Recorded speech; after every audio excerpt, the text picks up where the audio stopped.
नमस्कार, आप देख रहे हैं राष्ट्र धर्म और मैं हूं आपके साथ चंद्रशेखर त्रिशूल।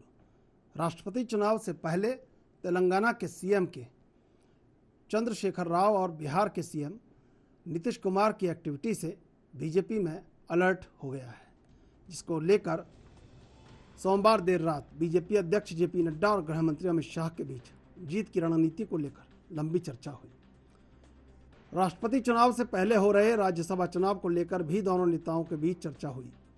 जेपी नड्डा के आवास पर 4 घंटे तक बैठक चली, जिसमें सहयोगियों को जोड़ने से लेकर कैंडिडेट पर एक राय बनाने पर भी चर्चा की गई।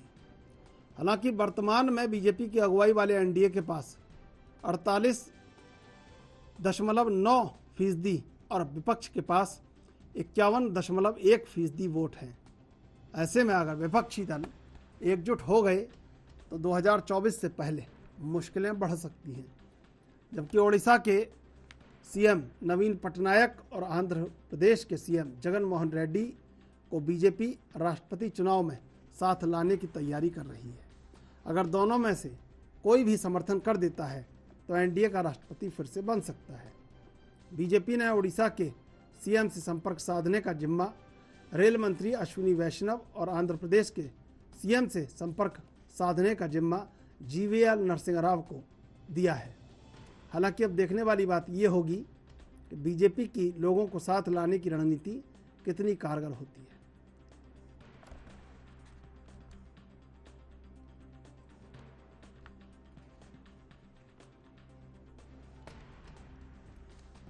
राष्ट्रपति चुनाव से पहले हलचल तेज और विपक्ष पूरी तरह से कहीं ना कहीं लामबंद होने की कवायद में, और इस कवायद को अंजाम दे रहे हैं तेलंगाना के मुख्यमंत्री के चंद्रशेखर राव। दिल्ली में मार कर रहे हैं जबरदस्त, और कहीं ना कहीं उन सभी मुख्यमंत्रियों से मिल रहे हैं जो एनडीए के खिलाफ झंडा उठाने में उनकी मदद कर सकें। और अब ऐसे में राष्ट्रपति चुनाव नज़दीक, और इसी में विपक्ष को लामबंद कर कहीं ना कहीं अगर विपक्ष इसमें लामबंद होता है और आंध्र में अगर टूट होती है तो फिर आंध्र और उड़ीसा के टूटने और सबसे ज़्यादा टूटने का खतरा बिहार नीतीश कुमार से।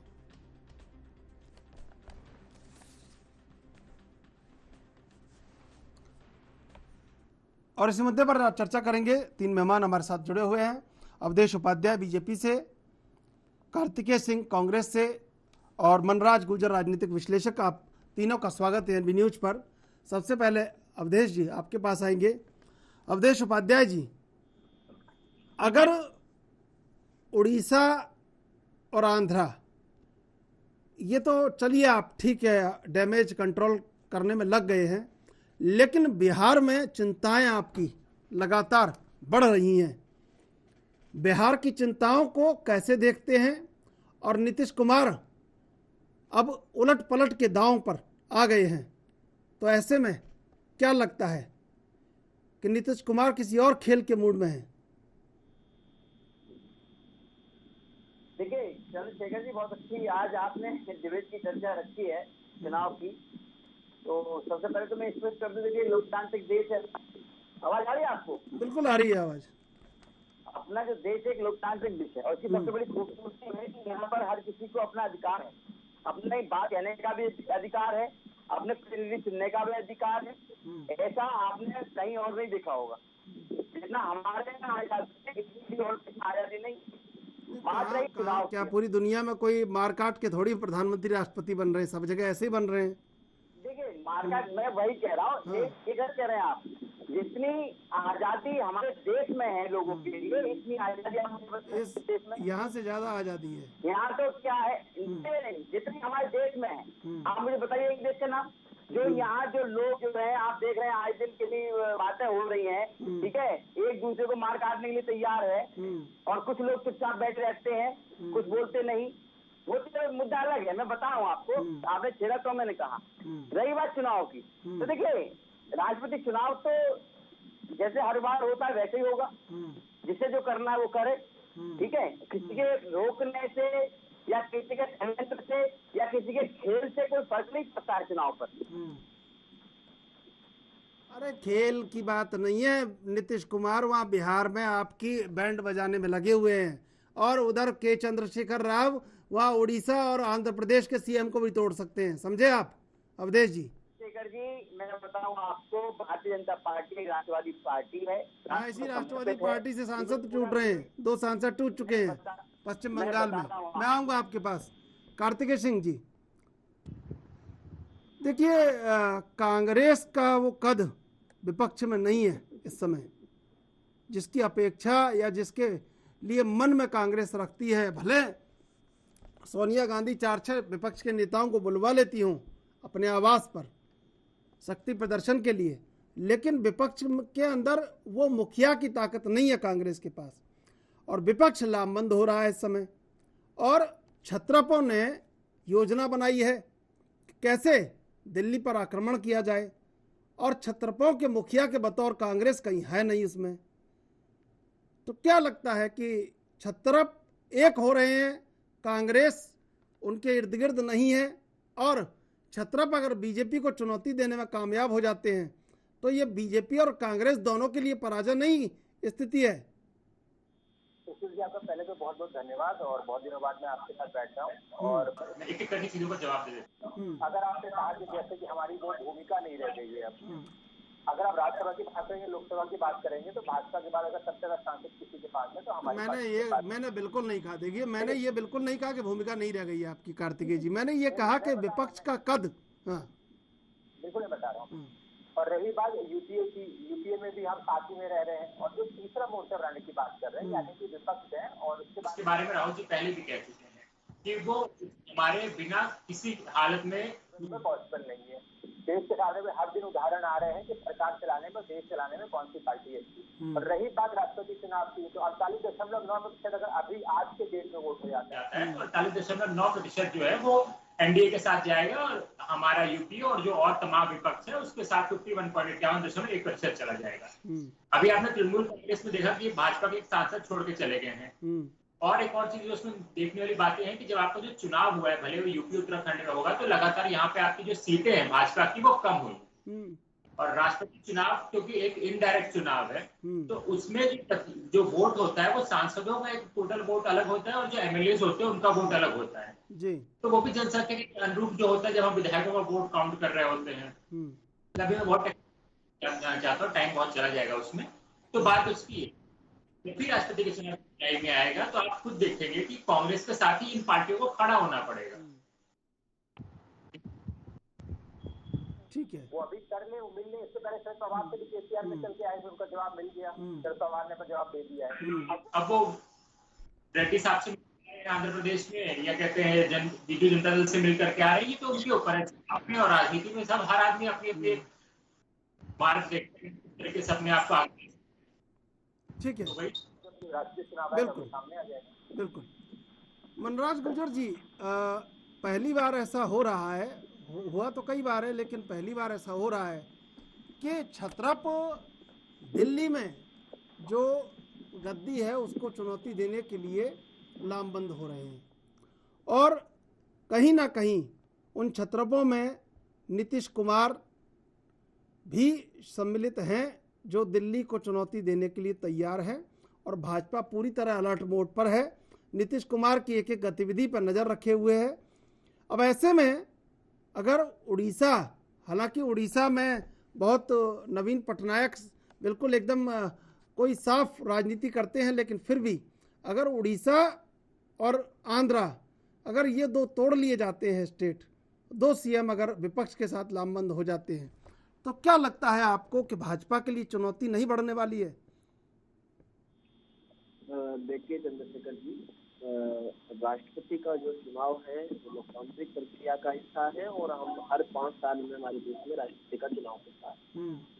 ऐसा कि हम कह सकते हैं कि राष्ट्रपति के चुनाव में सीधे तौर पर राज्य के चुने हुए लेजिस्लेटिव असेंबली के सदस्य और सांसद हिस्सा लेते हैं, तो कहीं न कहीं राज्यों के प्रतिनिधित्व की बात यहाँ पर होना होती है। और हर चुनाव में एक गुट बनाने का प्रयास किया जाता है।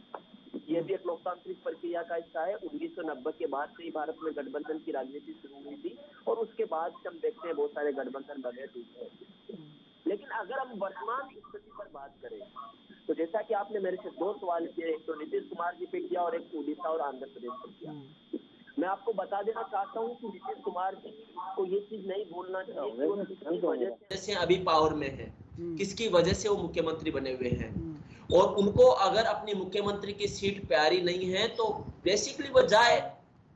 लेकिन अभी जब तक नीतीश कुमार के नजरिए को आप भी जानते हो, पिछले चुनाव में आपने देखा था कि अचानक उन्होंने एनडीए का हिस्सा न होते हुए भी रामनाथ कोविंद जी का समर्थन कर दिया था। भारत है ना, उसमें फोटो आ रहा है नहीं फ्रेंड।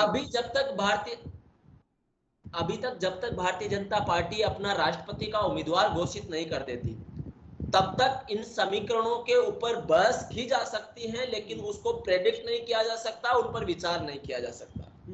जैसा कि मेरे मित्र अभी कह रहे थे कि कांग्रेस पार्टी देश की वास्तविकता है, मुझे बड़ा हंसी आती है कि इस देश में कांग्रेस पार्टी के राजकुमार इस देश से बाहर जाते हैं और इस देश की बुराई करके आते हैं।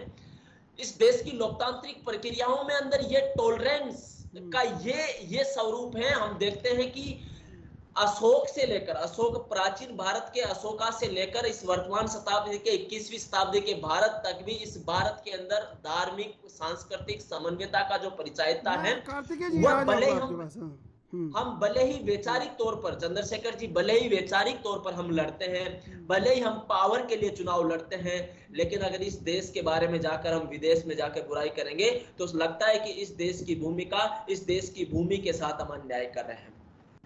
राष्ट्रपति चुनाव में मुझे लगता नहीं कांग्रेस पार्टी का कोई अस्तित्व रहने वाला है। कांग्रेस पार्टी का भी चिंतन शिविर के बाद में जो परिणाम आए हैं, उनके 2 बड़े नेता कांग्रेस पार्टी को बाय बाय बोले हैं, आपने ये भी पूरे देश ने देखा है। तो कांग्रेस पार्टी का इसमें कोई रोल नहीं होने वाला। और 48.5%, 48.9% के साथ अभी एनडीए, जो एक डिसिप्लिन ग्रुप माना जाता है, एक डिसिप्लिन ग्रुप और ऐसा ग्रुप जो अनुशासन के लिए जाना जाता है, तो मुझे लगता नहीं कि भारतीय जनता पार्टी के हाथ से राष्ट्रपति का उम्मीदवार जाने वाला है। इस देश में नया राष्ट्रपति भी भाजपा का ही होगा। बिल्कुल। क्या कार्तिकेय जी, ये तो बिल्कुल सही बात है। देखिए, बाहर जाके कुछ बात कहना, बहुत सारे मायने उसके निकलते हैं। स्क्रीन के सामने नहीं दिख रहे हैं, लेकिन मैं उम्मीद कर रहा हूँ मेरी जारी होगी। जो अभी इन्होंने ज्ञान साझा किया हम लोग के साथ, प्रधानमंत्री मोदी के साथ साझा करते हैं क्या? वो जब यूके में गए, चाइना में गए, जापान में गए, यूएस जाते हैं तो बोलते हैं कि इससे पहले देश, मेरे 2014 से पहले देश को कोई जानता ही नहीं था। तब उनको बुरा लगा था कि नहीं लगा था? जब वो देश के मंच पे खड़े होकर, विदेश के मंच पे खड़े होकर के बोलते हैं कि लोग कहते थे कि हिंदुस्तान में लोग सांपों को बीन बजाते हैं, ऐसा जाना जाता है, उनको उस समय इनको बुरा लगा था कि नहीं बुरा लगा? और विदेश में जाके कैसे आप हो गए? ठीक है, मैं आपका जवाब लूंगा, लेकिन इससे पहले लेंगे एक छोटा सा ब्रेक के बाद फिर हाजिर होंगे।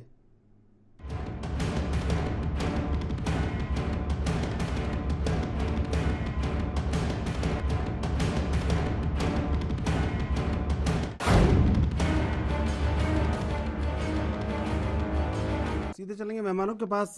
कार्तिकेय सिंह जी, देखिए, राष्ट्रपति चुनावों को लेकर जब छत्रप लामबंद हो रहे हैं, छोड़िए आप बाहर जाकर क्या कहते हैं और क्या नहीं कहते, जब छत्रप लामबंद हो रहे हैं तो क्यों कांग्रेस का जिक्र नहीं आ रहा है? क्यों नहीं आ रहा है जिक्र? क्या कारण? देखिए, सबसे पहले लामबंद होने की बात तो तब कही जाएगी जब वो एक मंच पर आ जाएंगे। अभी एक टीआरएस के हमारे मुख्यमंत्री तेलंगाना के केसीआर जी जा रहे हैं, लोगों से मिल रहे हैं, तो उसका मतलब ये नहीं होगा कि वो लामबंद हो गए या साथ में आ गए या कोई अपना वो एक राष्ट्रपति का उम्मीदवार लेकर के सामने आ गए। सब स्वतंत्र है, राजनीति के अंदर जा सकते हैं, मिल सकते हैं, क्षेत्रीय पार्टियां स्वतंत्र है, जाके मिले, उनको अगर समर्थन मिल रहा है लें। लेकिन मैं आपको बार बार कह रहा हूँ कि जब जुलाई 2022 में ये चुनाव आएगा, जितने वो कांग्रेस के साथ रहेंगे कि हमारे बिना इनका पॉसिबल नहीं। केसीआर इससे पहले शरद पवार जी को मिल के आए, उन्होंने बस अपना जो उनको उत्तर देना था दे दिया है। अब वो आंध्रा में, उड़ीसा में मिल रहे हैं, इसके बहुत सारी बातें नहीं निकाल सकते हैं। अभी तो ये अपना बिहार में देखने क्या होने वाला है, क्या नहीं होने वाला है इनके साथ। मैं इससे बार बार कह रहा हूँ, राष्ट्रपति चुनाव में दोनों लोकसभा राज्यसभा के जो हमारे सांसद होते हैं और इसके साथ साथ जो विधायक होते हैं राज्यों के, उन सबका वोट होता है। तो आप अगर देखेंगे जनसंख्या के हिसाब से और जो मत है वहाँ पे विधायकों का, वो यूपी में हो, उत्तराखंड में, गोवा में इनका कम हुआ है। तो उसका असर तो जुलाई के चुनाव में दिखेगा। और क्योंकि राजनीतिक विशेषज्ञ ने बोला, इसलिए मुझे बिल्कुल इसमें जवाब दे दीजिएगा। इन्होंने बड़े आराम से बोल दिया कि मोदी यहाँ पे राहुल जी जाकर के वहाँ देश की बुराई करें। बुराई कैसी हो गई? अगर इनको पता है कि वैश्विक दुनिया हो चुकी है ना, ग्लोबलाइज दुनिया हो गई है, जो इस देश में होता है वो बाहर पता होता है, जो बाहर होता है वो देश में पता होता है। जब भारत में इससे भुखमरी का सिद्धांत आता है ना, जो विदेश से आता है वो सबको पता होता है। फ्रीडम में आप प्रेस फ्रीडम में आप 142वें नंबर पे आते हैं तो सबको पता होता है। इतनी आपको चिंता थी कि आपको सरकार के ऊपर सवाल उठाना चाहिए, प्रश्न उठाना चाहिए। देश की ये हालत हो रही है इसके ऊपर प्रश्न पूछना चाहिए था आपको। तब आपको देश से क्या लग रहा था? देश का वहाँ पे बहुत गुणगान हो रहा है। अरे आपने कोरोना टाइम से हर समय पे देख लिया है, राहुल जी ने क्या कहा है वहाँ पर। अच्छा, वो कह रहे हैं तो आप कह रहे हैं, आप उन्हीं का जवाब प्रत्युत्तर दे रहे हैं कि वो उन्होंने क्यों कहा और उन्होंने कहा तो हम भी कहेंगे। बिल्कुल, मैं समझ रहा हूँ। ठीक है, उन्होंने अगर विदेश में जाके कहा है तो हम भी विदेश में जाके ही कहेंगे, यहाँ नहीं कहेंगे। मैं समझ गया। आप मेरे से कोई प्रश्न पूछेंगे तो मैं जहाँ पर मैं बात दूंगा ना, अपने घर में भाई आप लीजिए, आपकी बात मान रहे हैं, आपकी बात मान रहे हैं और आप कह रहे हैं कि मतलब यही है ना कि अगर उन्होंने बर्लिन में कहा तो आपने फिर लंदन में कह दिया जाके, ऐसे यहाँ पे तो सवाल जवाब हो रहा है ना, वो तो मंच पे खड़े होकर बोल रहे हैं। हमसे तो कोई सवाल पूछ रहे हम जवाब देंगे। त्रिशूल जी मेरे से यहाँ पे सवाल पूछेंगे मैं जवाब दूंगा। तो मैं बाहर कहीं मिलूंगा त्रिशूल जी पूछेंगे तो जवाब दूंगा। त्रिशूल जी थोड़ा कहीं दिल्ली में क्यों दे रहे हैं, आप यूपी में, पंजाब में क्यों दे रहे हैं? हम कहाँ कह रहे हैं, हम कहाँ कह रहे हैं। मैं आऊंगा अवधेश जी एक बार देश को लेकर के। अरे ठीक है, मैं आऊंगा एक बार। मनराज जी देखिए, कार्तिकेय सिंह को सुना आपने? भाई अगर आपने बर्लिन में जाके कुछ बोला है तो फिर हम लंदन में जाके कुछ बोलेंगे। कहा नहीं है लेकिन अरे भाई कहा नहीं है आपने, भावार्थ ऐसा है आपका, मैं समझ रहा हूं। तो मनराज जी ये परिपाटी शायद एक और नए प्रतिकार को जन्म दे रही है या गतिरोध को या प्रतिरोध को जन्म दे रही है। चंद्रशेखर जी बिल्कुल कार्तिकेय जी के दुख को, दर्द को मैं समझ सकता हूँ। और लोकतांत्रिक प्रक्रिया के अंदर जो जिस प्रकार का बयान वो दे रहे हैं कि बोलने का अधिकार है क्योंकि मोदी जी जाते हैं या राहुल जी जाते हैं, मोदी जी ने कहा है। अरे तो अगर आप इस परिपाटी को जन्म देना, आ रहा हूँ अवधेश जी, आ रहा हूँ आपके पास। बचा के रखिए भाई, संयम बचा के रखिए। आ रहा हूँ मैं। के नेता बोलने की आजादी के नाम पर आप तो वह भी, आपके नेता तो वह भी लोग जो जेएनयू में भारत विरोधी नारों का जाकर समर्थन करते हैं। आप तो वह भी हैं जो हर जगह जब भी बात हिंदुइज्म पे आती है, जब भी बात इस देश की बहुसंख्यक जनता पे आती है, आपके नेता कोर्ट पहुंच जाते हैं। ये सोच और इस विमर्श को इसलिए बदलना पड़ेगा क्योंकि इस देश में आप लोगों ने 70 साल तक राज किया है और इस 70 साल में इस देश को आपने दिया क्या है। अगर आपने उस पर उंगली उठाया है तो नहीं, आप देखिए उस इतिहास की चर्चा मत कीजिए। हम चर्चा ये कर रहे हैं कि भाई विपक्ष लामबंद हो रहा है, छत्र पे एकजुट हो रहे हैं, छत्र पे एक दूसरे से मिल रहे हैं, कांग्रेस को कोई पूछ ही नहीं रहा है। गलत होगा, बात इस बात की है। मैं आऊंगा अवधेश उपाध्याय जी। अवधेश उपाध्याय जी, आवाज आ रही है आपको? तो अवधेश जी अच्छी आवाज आ रही है आपकी। ये जो चुनाव है राष्ट्रपति पद के लिए जो हो रहा है, तो आपने इसीलिए चर्चा पहले कर ली है भाई, आदिवासी या दलित या तमाम तरह के कहाँ बीजेपी कैसे अपने पक्ष के जो लोग हैं उनको एकजुट कर सकती है। लेकिन सवाल ये भी है कि कांग्रेस को कोई पूछ नहीं रहा है, इतना बड़ा चुनाव है। देखिए, कांग्रेस का जो बात कही वो कांग्रेस के प्रवक्ता जी बैठे हैं, वो बताएंगे बहुत अच्छी तरह से कि कांग्रेस को क्यों देश ने नकारा है, देश की जनता ने नकारा है। मैं अभी काफी देर बाद जो बोलना शुरू किया है मैंने, हमारे मनराज जी बैठे हुए हैं, प्रोफेसर साहब, उनको भी सुना मैंने। अपने प्रवक्ता जी बैठे हैं कांग्रेस के प्रवक्ता जी ने एक बात कही थी कि देश की जनता जान चुकी है प्रधानमंत्री जी जो है, जो देश में इस समय सरकार चल रही है वो कैसी चल रही है। बहुत अच्छी बात कही इन्होंने। अब मैं बताऊं आपको, देश की जनता क्या जानती है। देश की जनता जानती है कि इस समय जो देश में सरकार है एक राष्ट्रवादी सरकार है जो बिना किसी भेदभाव के देश के हर नागरिक को सुरक्षा सुविधा देने के लिए प्रतिबद्ध है। दूसरी बात इन्होंने कहा, अपनी पार्टी की बात करी कि अभी मनराज जी ने कहा था कि जो है ये विदेश में जाते हैं और हमारे देश की बुराई करते हैं, हिंदुत्व की बुराई करते हैं। मैं बताऊं आपको, फिर उन्होंने कहा कांग्रेस के प्रवक्ता ने उसमें कि प्रधानमंत्री जी क्या कहते हैं मोदी जी। भाई साहब, मोदी जी की बराबरी करना कांग्रेस के किसी नेता की बस की नहीं है। एक नेता जाता है तो उसके पीछे पूरा विश्व चलता है और दूसरी पार्टी का जब नेता जाता है तो वो बार में बार बालाओं के साथ देखा जाता है। वो ऐसी लड़की के साथ देखा जाता है। अरे महाराज, जो कि क्या एक चर्चा खुफिया कर रहे हैं एजेंट हम? है। मैं वही बता रहा हूँ, देखिए बात का जवाब दे रहा हूँ मैं चंद्रशेखर जी बात का जवाब दे रहा हूँ। मैं किसी से कोई मेरा भेदभाव नहीं है, ना तो कार्तिकेय जी से ना मनराज जी से। मैंने कार्तिकेय जी की बात का जवाब दे रहा हूँ। इस समय आप तो देश का ये जवाब सम्मान अपना है। दे दीजिए कि आपको नीतीश कुमार से कितना खतरा है? देखिए भारतीय जनता पार्टी को किसी से कोई खतरा नहीं है। अरे आपने खतरा देखा होगा कैसी उत्तर बात कर प्रदेश रहे हैं? जब चुनाव थे विधानसभा में, हम्म उत्तर प्रदेश में जब विधानसभा के चुनाव थे, कितने लोग बीजेपी छोड़ के गए थे? अपने घमंड में गए थे छोड़कर कि मैं अपने बल पर जीतूंगा जी, अपने बल पर। क्या हुआ उनके साथ? जमानत वो जब्त हो गई विधायक उनकी। थे, ये मुख्यमंत्री हैं महाराज, कहाँ हो आप? मुख्यमंत्री हो। हाँ। मैं क्या कह रहा हूँ, मैं बता रहा हूँ, देखिए जनता भारतीय जनता ये पार्टी को चाहती मुख्यमंत्री है। हैं मैं वही कह रहा हूँ, और मुख्यमंत्री ये है आपके या सामने खड़े हैं, और अरे चंद्रशेखर जी इनको जो एनडीए के नाम पर जो एकजुट किया गया है ना, उसका कहीं ना कहीं प्रतिफल चाहिए। अगर वो प्रतिफल नहीं मिला तो निश्चित रूप से मानिए आप, और बगावत की शुरुआत बिहार से हो चुकी है, और उड़ीसा और आंध्रा में भी कहीं ना कहीं लपटें पहुंच रही हैं, जो जिससे एनडीए झुलस सकता है इस गर्मी में। समझिए, आप विधायक नहीं है, आप दोनों चीजों को एक तराजू में मत तौलिए कि वहाँ उत्तर प्रदेश में विधायक छोड़ के गए थे। अरे भाई, स्वामी प्रसाद मौर्य में और जगन मोहन रेड्डी में और नीतीश कुमार में कुछ तो फर्क होगा, नवीन पटनायक में, सब एक तराजू में है। बताइए। अब देखिए, आपने बोला मुझे बोलने दीजिए, मैंने आपको सुना, आप मुझे भी सुनिए थोड़ा सा। हाँ। क्योंकि तो चर्चा है, जब आपने मुद्दा रखा है। देखिए मैं बताऊं आपको, किसी में भी आग लगे, ठीक है, एनडीए में भारतीय जनता पार्टी में आग नहीं लग सकती, ना लगाने वाला कोई पैदा हुआ अभी तक। भारतीय जनता पार्टी जो कार्य करती है वो दिख रही है। आपने भी अभी इन्होंने कहा था कि जात पात वाली बात करते हैं, जात पात की राजनीति करते हैं। देखिए, जात पात की राजनीति जो करते थे वो दल सभी इस समय डूब चुके हैं।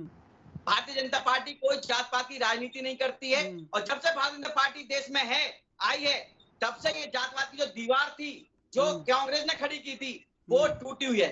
कुछ लोग एनवाई की राजनीति करते थे, वो भी खत्म हुई है। आप मुझे एक बात बताइए, यदि कोई केंद्र की योजना आती है तो क्या वो पूछकर आती है कि ये दलित को जाएगी, ये क्षत्रिय को जाएगी, ये ब्राह्मण को जाएगी, ये उसे जाएगी? नहीं, वो सबको बराबर मात्रा में मिलती है।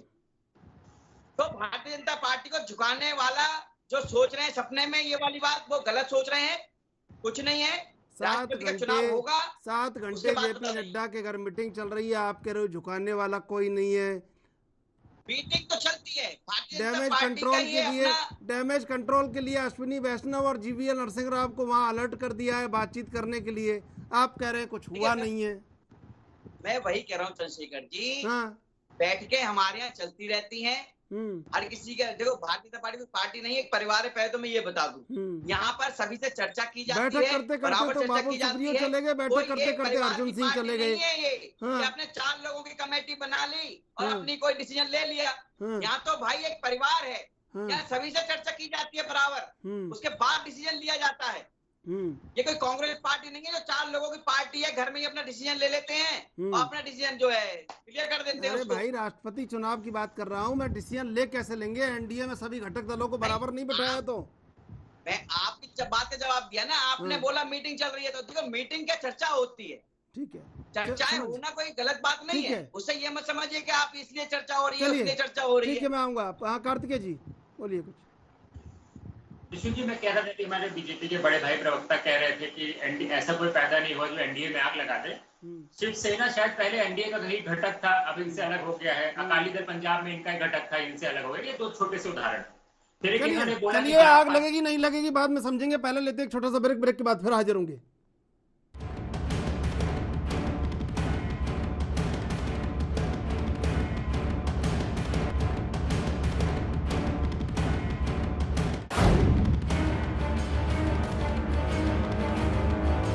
सीधे चलेंगे मेहमानों के पास। कार्तिकेय जी,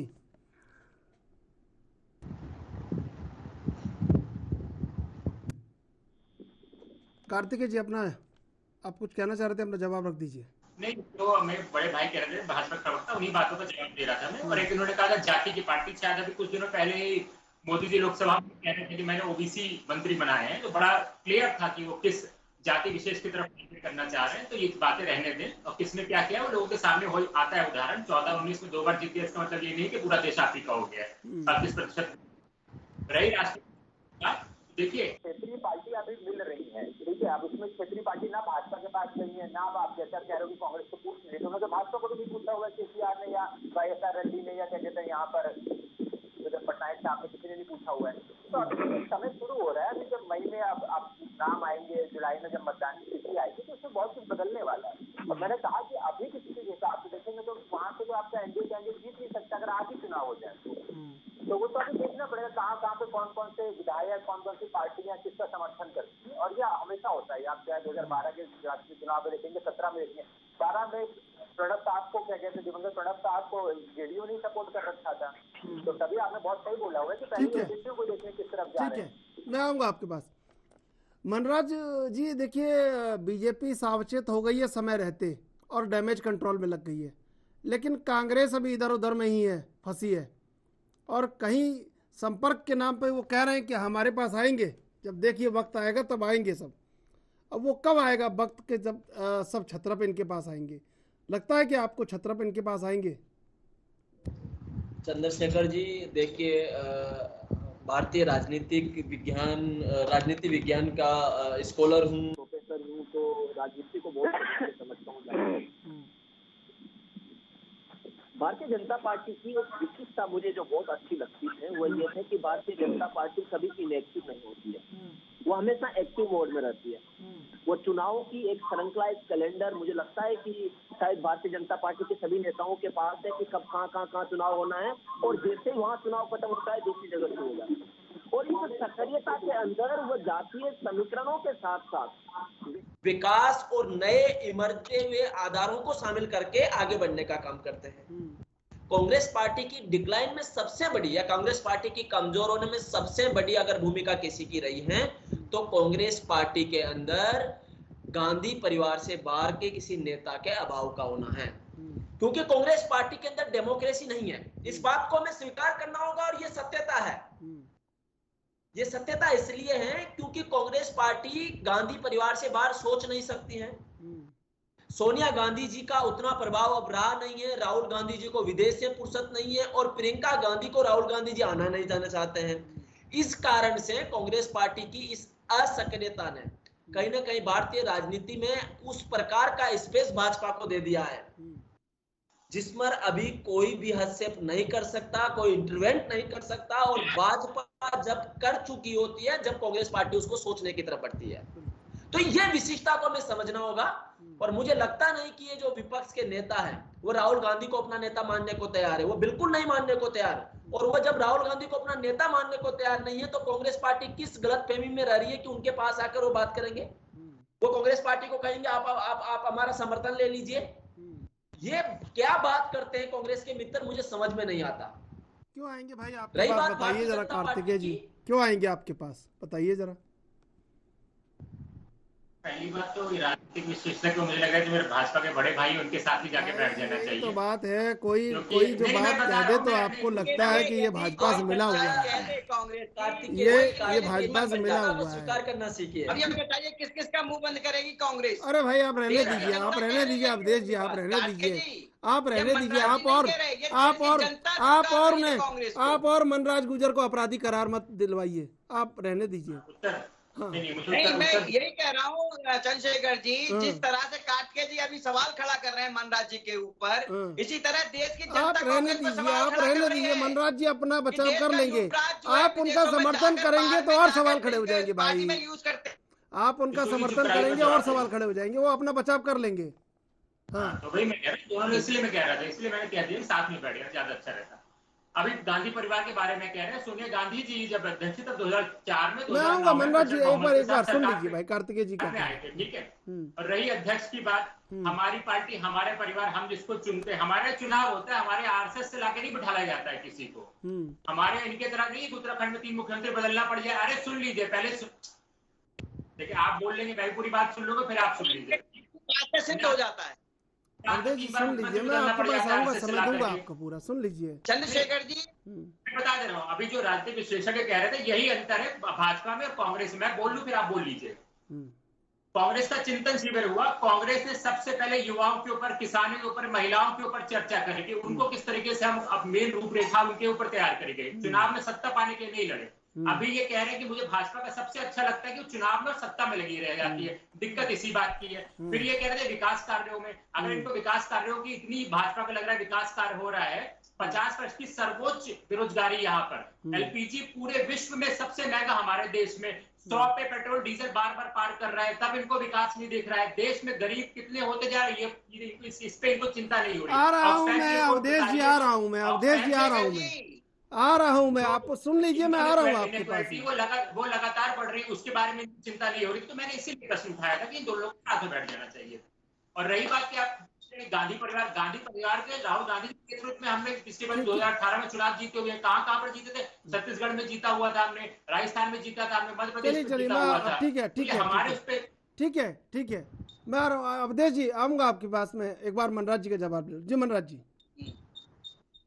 मुझे चंद्रशेखर जी बड़ा मतलब अजीब लगता है जब कांग्रेस के मित्र सच्चाई को स्वीकार नहीं करते हैं और मुझे हमेशा भारतीय जनता पार्टी के साथ खड़े कर देते हैं। चलो उनकी सोच है, उनकी समझ है, मैं इस पर ज्यादा कमेंट नहीं करना चाहूंगा। मैं इस देश की वास्तविकता को दिखा रहा हूँ। नहीं तो एक बात बीच में आप कहा भी कीजिए भाई, उनकी भी कहा कीजिए कि वो जो कर रहे हैं तो कहीं ना कहीं तो कहा कीजिए आप। नहीं, मैं बिल्कुल चंद्रशेखर जी इनके दर्द को समझ सकता हूँ। मैं कह रहा हूँ, मैं देखो किसी भी पार्टी की पॉलिटिकल एंगल पर एनालिसिस करेंगे तो उसकी बुराइयां आती है। कांग्रेस पार्टी ने 70 साल में देश को दिया कुछ चीजें, लेकिन कांग्रेस पार्टी की अभी सबसे बड़ी कमजोरी क्या है? मित्र कह रहे थे कि हमने राहुल गांधी जी के नेतृत्व में छत्तीसगढ़, मध्य प्रदेश और राजस्थान जीता। अरे मित्र, आप बोल रहे हो युवाओं को शामिल कर रहे हो, आप सचिन पायलट का क्या हालत है, ज्योतिरादित्य सिंधिया का क्या हालत है, जितेंद्र सिंह का क्या छोड़ के भाजपा में आ गए हैं, क्या युवाओं का साथ दे रहे हो? कांग्रेस पार्टी के युवा प्रदेश कांग्रेस से राजस्थान के इस्तीफा दे देते हैं। कांग्रेस पार्टी के राजस्थान और मध्य प्रदेश, छत्तीसगढ़ और राजस्थान में क्या स्थिति है? चीजों को स्वीकार करिए। मैं मानता हूं कि आपके अंदर जो सहिष्णुता के जो नेतृत्व, आप मानते हो कि आपकी पार्टी सेकुलरिज्म पर आधारित है, आपकी पार्टी सभी धर्मों को साथ लेकर चलती है, अच्छी बात है। धार्मिक विमर्श, धार्मिक सहिष्णुता होनी चाहिए और यह विशिष्टता है। सेकुलर की पार्टी अब छोड़ो, आप राजनीतिक विश्लेषक जो ना सेकुलर हो कि नहीं हो, सेकुलर नहीं हो, संविधान नहीं मानते। बिल्कुल मैं आपकी बात को कमेंट कर रहा हूं क्योंकि आपने मेरे ऊपर कमेंट किया है और आप स्वीकार करिए इस चीज को। आपकी पार्टी में युवाओं की क्या स्थिति है आप बताना चाहिए। कितने युवाओं को आपने मुख्यमंत्री बनाया बताना चाहिए। कितने युवाओं को आपने कांग्रेस पार्टी की युवाओं की क्या स्थिति है बताना चाहिए आपको, बताना चाहिए। आऊंगा आप दोनों के पास। अवधेश उपाध्याय जी, अवधेश उपाध्याय जी देखिए, मैं बता रहा हूँ, अभी हमारे कार्तिक भाई थोड़ा नाराज हो गए। नाराजी कोई बात नहीं है, जो सच्चाई है उसको स्वीकार करना चाहिए। उनको रहने दीजिए, वो नाराज हैं क्या हैं, आप तो अपनी बात बता दीजिए। नहीं, और आप नाराज कर देंगे। कार्तिक भाई भी अपने भाई हैं, कोई हमारे दुश्मन नहीं है, तो उनको भी हमें खुश करना है। ऐसा नहीं है कि हमारे दुश्मन है। कुछ और ऐसी बात कह दो कि फिर उनको स्वीकार करना चाहिए, चाहे मैं हूँ या कार्तिक भाई है या मनराज जी है। कार्तिक भाई ने कहा महंगाई वाली बात, बहुत बढ़िया मुद्दा इन्होंने छेड़ दिया। जब बात चल रही है पेट्रोल की, केंद्र सरकार ने एक्साइज ड्यूटी कम की। अरे हो गया उसमें बधाई सब, ट्विटर सब हो गया, बधाई ट्वीट सब हो गया उसमें। महाराज आप एक मिनट मुझे बोलने दीजिए। पैसे कम किए, उधर जो है छत्तीसगढ़ के भूपेश बघेल जी जो सीएम मुख्यमंत्री हैं, वो ये कहते हैं कि ये एक्साइज कम करने से मुझे 500 करोड़ का नुकसान हो गया। मतलब ये नहीं कह रहे कि पेट्रोल पे पैसे कम हुए तो अच्छी बात है, वो कह रहे हैं केंद्र ने पैसे कम किया है तो मुझे नुकसान हो गया 500 करोड़ का। महंगाई कहाँ है, पूछिए इनसे। दूसरी बात कह रहा हूँ, चर्चा महंगाई पे कर रहे हैं, मैं बता रहा हूँ चर्चा महंगाई पे कर रहे हैं हम। मेरा ये कहना है कि आप कार्तिकेय सिंह ने, आप सुन लीजिए, कार्तिकेय सिंह ने एक सवाल पूछा कि अगर एनडीए इतना मजबूत है, एनडीए अगर इतना ताकतवर है तो क्यों शिवसेना छोड़ के चली गई, क्यों अकाली दल छोड़ के चला गया? मुझे जवाब इन सवालों के चाहिए। और अगर आप और अगर आप देना चाहते हैं उनको कुछ जवाब तो ये दे दीजिए जवाब, वो आपके इस जवाब से खुश हो जाएंगे। नहीं, मैं सब चीज का जवाब दूं। उन्होंने कई बात कही, इन्होंने कहा है कि युवा वाली बात, कि युवा, अरे भाई युवा कोई बात नहीं, आप इसको आप छोड़ दीजिए। मैं सबका जवाब दूंगा, एक एक पॉइंट का मैं जवाब दूंगा। आप सुनिए तो सही, थोड़ा आगे बाद भी समय है थोड़ा बहुत, तो आप सुन लीजिए। इन्होंने अभी इनका एक युवा नेता छोड़ के गया हार्दिक पटेल, उसने एक फर्रा लिखा बहुत बड़ा, उसमें साफ साफ लिखा है कि राहुल गांधी को चाइनीज जो बर्गर होता है ना। सीधे चलेंगे मेहमानों के पास। अवधेश जी, देखिए आपसे मैं जो पूछ रहा हूं भाई उसका जवाब दे दीजिए। कार्तिकेय सिंह ने ये कहा कि अकाली दल ने क्यों छोड़ा है? मैं जवाब दे रहा हूँ चंद्रशेखर जी, मुझे आपका सवाल याद है जो आपने पूछा था और जो कार्तिकेय जी ने पूछा। क्या सवाल? इन्होंने कहा कि शिवसेना और अकाली दल क्यों छोड़ा। हाँ ठीक है, ये सवाल था ना। हाँ। देखिए अकाली दल की बात बताऊं मैं, जब कृषि कानून आए थे तब उन्हें ये दिक्कत हो गई थी कि अब जो मेरा जो काला बाजारी चल रही है पंजाब में, जो उनके वेयर हाउस थे जहां जो छोटे किसान थे उनकी बिना इजाजत के माल नहीं बेच पाते थे आगे, तब उन्हें लगा कि मेरे सारे हाथ पैर बंद गए, मेरी जो कमाई थी वो बंद हो गई, तब उन्होंने भाजपा छोड़ दी। भाजपा की गलती है भाई। आपसे अब सुन लीजिए, मैं पूछ रहा हूँ ना, मैं बता रहा हूँ, देख जवाब मुझे आप देने सुनते दीजिए। नहीं है भाई, ये बात आपकी सुन लीजिए। अवधेश बताइए, आप पूछिए। मैं ये कह रहा हूँ कि वो इतने दिनों से साथ थे तो आपको पता था कालाबाजारी कर रहे हैं आपके साथ रह के? जी देखिए, काला बाजारी क्या मतलब जो वो कर रहे थे वहां पर, ठीक है, वो तो बाद में सामने आई ना चीजें, पहले तो नहीं थी चीजें सामने। समझ नहीं रहे, मैं ये कह रहा हूँ चंद्रशेखर जी आपके साथ इतने सालों से थे तो आपको पता था कि कालाबाजारी कर रहे हैं? काला बाजारी कर रहे थे, देखो पता तो सब होता है, लेकिन जब कानून आए, जब उन्हें लगा कि मेरी जो बाजार बंद हो जाएगा, मेरी जो दुकानें बंद हो जाएंगी, तभी तो उन्होंने छोड़ा। और तभी लोगों को पता लगा कि ये होता है वहां पर। पहले किसको क्या पता था? किसी को नहीं पता था। और लेकिन आपके साथ थे ना महाराज, तो देखिए शिवसेना आपके तो साथ थे ना लंबे समय से। देखिए साथ तो समय चलता है कोई भी, ठीक है, लेकिन जब उसकी पोल खुलती है, सामने आती है चीजें, समय लगता है हर चीज में। अगर किसी के ऊपर कोई जांच बैठी है तो एकदम तो पूरी नहीं हो जाती, उसमें थोड़ा समय तो लगता है। कल नीतीश कुमार के बारे में भी यही कहेंगे आप? नहीं लगता है नीतीश कुमार के बारे में भी यही कहेंगे आने वाले दिनों में कि उनकी पोल खुल गई? जो जिस लायक होगा उसके लिए वो चीज कही जाएगी, चाहे कोई भी हो। नहीं आप बोले, आप यही कहेंगे कि देखिए भारतीय जनता पार्टी में वही काम कर सकता है जो राष्ट्र को समर्पित होता है, जो बिल्कुल जनता मतलब सेवा की तरह काम करता है, परिवार की तरह काम करता है, जो सोचता है कि मैं अपना घर भर लूं, ठीक है, मैं अपने व्यापार कर लूं, मैं काला बाजारी कर लूं, वो एक ना एक दिन छोड़ के भाजपा चला जाता है। वो सोचता है कि मैं ही हूं बस, मुझसे भाजपा है, उसे ये नहीं पता भाजपा अलग है, वो लोग भाजपा से हैं, भाजपा उनसे नहीं है। ठीक है मनराज जी, देखिए बड़ा स्पष्ट जवाब मैं आपसे चाहूँगा कि बजाय भाजपा और कांग्रेस करने के कि एनडीए और यूपीए, क्या लगता है आपको कि एनडीए बिल्कुल एनडीए का प्रतिनिधित्व भाजपा करती है और वो आपने जैसे कहा था कि वो कर लेते हैं, उनके अंदर ये अनुशासन या एक अलर्टनेस सचेत है वो कि वो कर लेते हैं, समय रहते अपना काम बना लेते हैं, लेकिन यूपीए का जो प्रतिनिधित्व है वो अभी डगमगाया हुआ है। ये साफ नहीं कहा जा सकता कि कांग्रेस यूपीए का प्रतिनिधित्व कर रही है, लेकिन क्या कांग्रेस के बिना भी, कांग्रेस को अलग दरकिनार करके भी राष्ट्रपति पद के लिए छत्रप अगर एकीकरण करते हैं तो क्या वो सफल हो सकते हैं? मेरा ये सवाल है आपसे। चंद्रशेखर जी देखिए, कांग्रेस के बिना तो बिल्कुल भी सारे विपक्ष की कोई भूमिका नहीं है। हमें इस चीज को नजरअंदाज नहीं कर सकते कि कांग्रेस का अस्तित्व नहीं है। कांग्रेस कई राज्यों में मजबूत है, अच्छी स्थिति में है, और कांग्रेस को साथ लिए बिना अगर भाजपा को डिफेंड करने की अगर वह सोच रहे हैं तो मुझे लगता है कि ये एक सपने के अलावा कुछ नहीं है। लेकिन ये जो नेतृत्व की जो क्षमता है वो करेगा कौन? आवाज आ रही है ना आपको? करेगा कौन है? अच्छी तरह से ना करेगा, दोबारा दोहरा दीजिए, इनके कानों को भी अच्छा लग रहा है थोड़ा सा।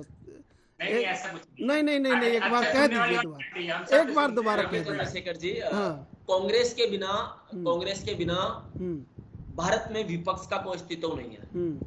कांग्रेस पार्टी कई राज्यों में मजबूत स्थिति में है, जो सीधे सीधे तौर पर भारतीय जनता पार्टी से टक्कर लेती है, यानी कि भारतीय जनता पार्टी और कांग्रेस के बीच में टक्कर होती है।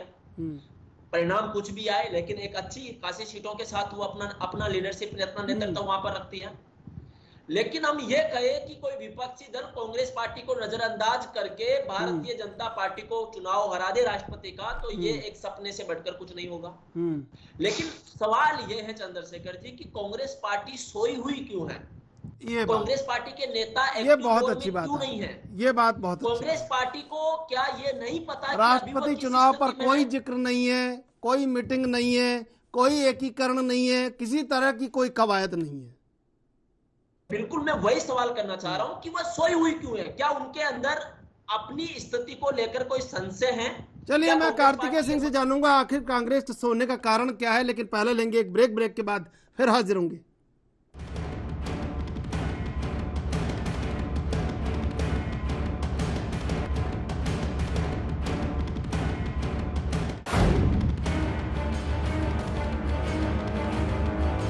सीधे चलेंगे चर्चा पर। कार्तिकेय जी, क्या कारण है कि आप जब संवाद शुरू करते हैं तब उस विषय, जिस विषय पर आप संवाद शुरू करते हैं उस विषय पर संवाद समाप्त हो चुका होता है? पूरे देश में चर्चा है, एनडीए लगा हुआ है अपने आप को मजबूत करने के लिए या देखने के लिए कि कौन कौन कहां कहां से छूट छूट के भाग रहा है। आपको कोई चिंता नहीं है कौन राष्ट्रपति चुना जाना है, कैसे प्रतिनिधित्व करना। सुन लीजिए भाई, आप भारत जोड़ो यात्रा निकाल रहे हैं, आप ग्रुप बना रहे हैं, सब कर रहे हैं, बहुत अच्छा काम कर रहे हैं। आपको कोई चिंता नहीं है कि आप यूपीए के अगवानी वाले दल हैं और वो भरोसा आपको दिलाना चाहिए अपने यूपीए के साथियों को जो आप अब तक नहीं दिला पाए हैं। तो क्या कारण है कि चर्चा नहीं हो रही है, और जो चर्चा नहीं होनी है वो सब हो रही है? चुनावी प्रक्रिया में अगर राजनीतिक पार्टियां, तो सीधी सी बात है वो जीतना ही चाहेंगे और उसका हमेशा सम्मान किया जाता है। लेकिन बात है कि दरअसल मुद्दे आपके सामने उस समय क्या होते हैं। अभी हमारे समय राष्ट्रपति चुनाव तो मुद्दा है नहीं, मुद्दा जो देश में बेरोजगारी का है, महंगाई का है, वो मुद्दे हैं। उसी को लेकर हम सड़कों पर संघर्ष कर रहे हैं, उसी को लेकर के हम अपने अपने अलग अलग सोशल मीडिया के माध्यम से आवाज उठा रहे हैं।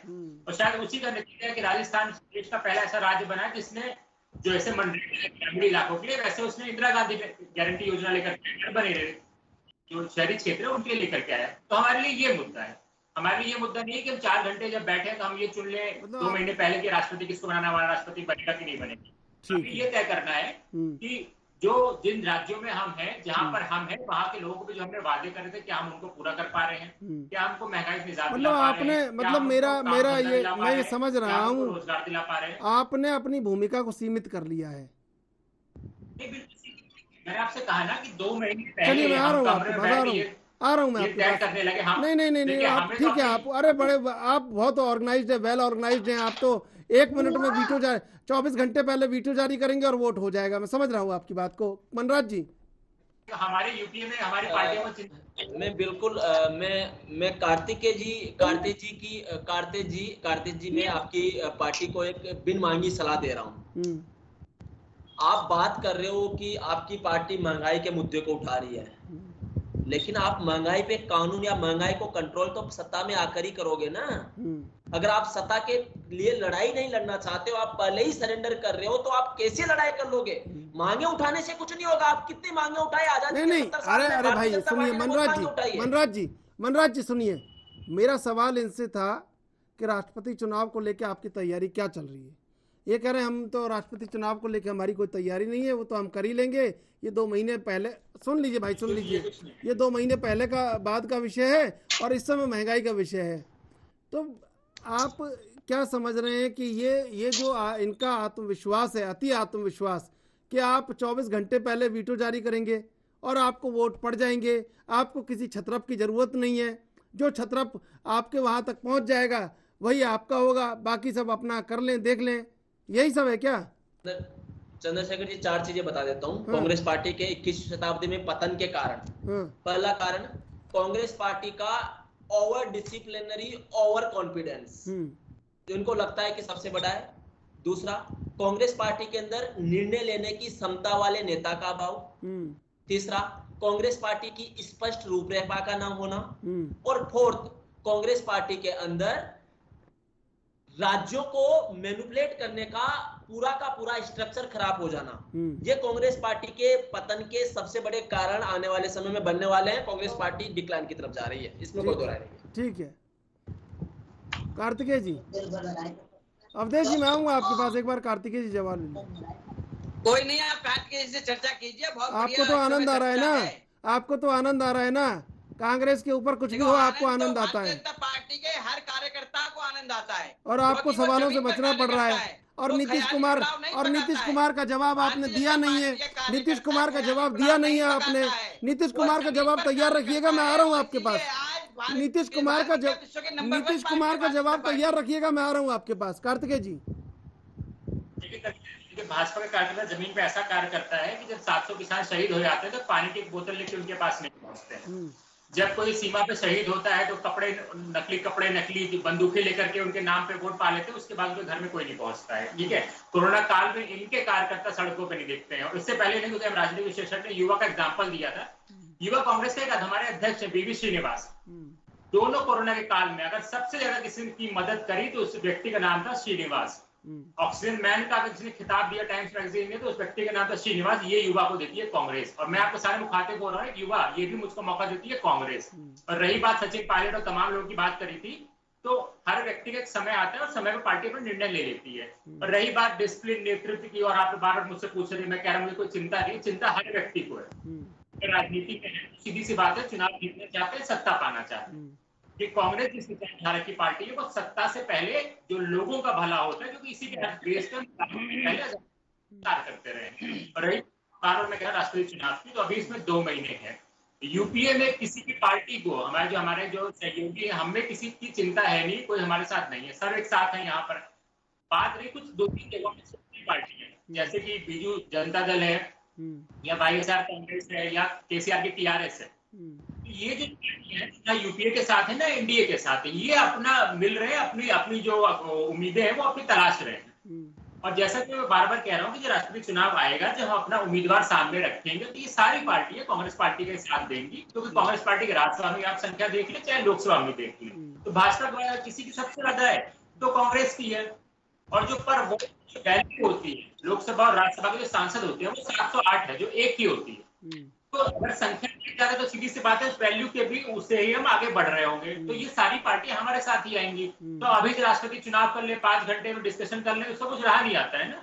मुद्दे बहुत बड़े पड़े, मुद्दे बेरोजगारी के, हमें अपने राज्यों में देखना है हम बेरोजगारी कैसे कम करेंगे। अभी अशोक गहलोत साहब ने अपने बड़ा निर्णय ले लिया है, छत्तीसगढ़ में लगातार निर्णय लिए जा रहे हैं, महाराष्ट्र में लिए जा रहे हैं, हम उस पर काम कर रहे हैं। अब हम बैठ करके हमारी पार्टी को गृह मंत्री होता, वो बैठ करके अपने पार्टी अध्यक्ष 4 घंटे बैठता है, ये हम देश की सुरक्षा की चिंता करते हैं, ये लोगों के सामने हो रहा है। तो ये बहुत अच्छी बात है। और जमीनी संघर्ष में मैंने स्टार्टिंग में आपको उदाहरण दे दिया, तो राष्ट्रपति का चुनाव आएगा, हम उम्मीदवार लेके सामने आएंगे, क्षेत्रीय पार्टी किसके साथ जा रही है वो सबके सामने हो जाएगा उस समय। ठीक है अवधेश जी, नीतीश कुमार पर क्यों अफरा तफरी मची हुई है? देखिए, आप जो बार-बार नीतीश कुमार जी की बात कर रहे हैं वो उनका व्यक्तिगत मामला है, वो उन्हें अफरा तफरी मचे, उन्हें बेचैनी हो, ठीक है, वो उनका अपने व्यक्तिगत मामला है। वो कहीं भी घूमे फिरे, अरे यार देखो मैं हूं, अगर मैं कहीं घूम रहा फिर रहा हूं तो दूसरे पे क्या फर्क पड़ता है? चुनाव होगा, सबके सामने उसका रिजल्ट आएगा, पूरा देश देखेगा, सब दूध का दूध पानी का पानी हो जाएगा। अभी हम पहले से कुछ कहें किसी के लिए और वो भी व्यक्तिगत टिप्पणी करे किसी के लिए, वो हमारे लिए शोभा नहीं देता, ना हमारे लिए ना आपके लिए। ठीक है जी। मनराज जी, क्या लगता है एनडीए टूटेगा नहीं, यूपीए एक होगा नहीं तो होगा क्या फिर? मुझे लग रहा है कि जो वर्तमान की परिस्थितियां अभी दिख रही हैं उसमें भारतीय जनता पार्टी अपना प्रेसिडेंट बना रही है, क्योंकि भारतीय जनता पार्टी की जो अमित शाह जी की सेना है वो एक्टिव हो गई है। एक आंध्र प्रदेश की यात्रा पे चले गए हैं, एक उड़ीसा की यात्रा पे चले गए हैं, बिहार के माननीय नीतीश जी को सीएम की कुर्सी इतनी प्यारी है कि वो उसको छोड़ना नहीं चाहेंगे। तो सीधा सीधा रिजल्ट दिख रहा है और मुझे लगता है कि अगला प्रेसिडेंट, भारत का अगला राष्ट्रपति भी भारतीय जनता पार्टी से ही कोई सामान्य सा कार्यकर्ता होगा, ये मेरा ऑब्जर्वेशन है। और एनडीए इसमें उतना हावी नहीं हो पाएगा जितना जो बातें अभी चल रही हैं। मुझे लगता नहीं कि यूपीए, मैं वही बोल रहा हूँ कि यूपीए अपनी एक्टिविटी दिखा नहीं रहा है। देखो, जब एनडीए जब तक अपने पाले में लोगों को ले चुका होगा तब यूपीए कर क्या लेगा? तब कांग्रेस पार्टी अगर अपने बिस्तर से उठकर बाहर भी आ जाएगी तो क्या कर लेगी? क्योंकि ये समय होता है, ये समय होता है मैनेजमेंट का, ये समय होता है नेताओं को साधने का, पार्टियों को साधने का। और भाजपा को पता है कि भाई 48.9% वोट है, 51 लेना है, कम से कम 2 राज्यों का सपोर्ट जरूरी है। और 2 राज्यों के सपोर्ट के लिए भाजपा तैयार है, भाजपा की सेना तैयार है, भाजपा के कार्यकर्ता तैयार हैं। समय समाप्त हो रहा है। अवधेश उपाध्याय जी, कार्तिकेय सिंह जी, मनराज जी, आप तीनों का धन्यवाद डिबेट में जुड़ने के लिए। दरअसल एनडीए उस तैयारी में लग चुका है कि कैसे राष्ट्रपति पद के लिए जो रास्ता है उसको सरल करना है, लेकिन कांग्रेस जो कि यूपीए का प्रतिनिधित्व कर रही है उसके छत्रप कहीं ना कहीं एकजुट होकर अपनी अपनी तैयारी करने में लगे हैं। लेकिन कांग्रेस अभी उस प्रतिनिधित्व के कद पर नहीं है। हालांकि कांग्रेस की सहभागिता बड़ी है चुनाव में, लेकिन छत्रप अपनी तैयारी कर रहे हैं। कांग्रेस अभी वो बहुत पीछे है। देखना होगा कि कांग्रेस कब जागेगी। बहरहाल देश विदेश की ताज़ा तरीन खबरों के लिए आप देखते रहिए एएनबी न्यूज।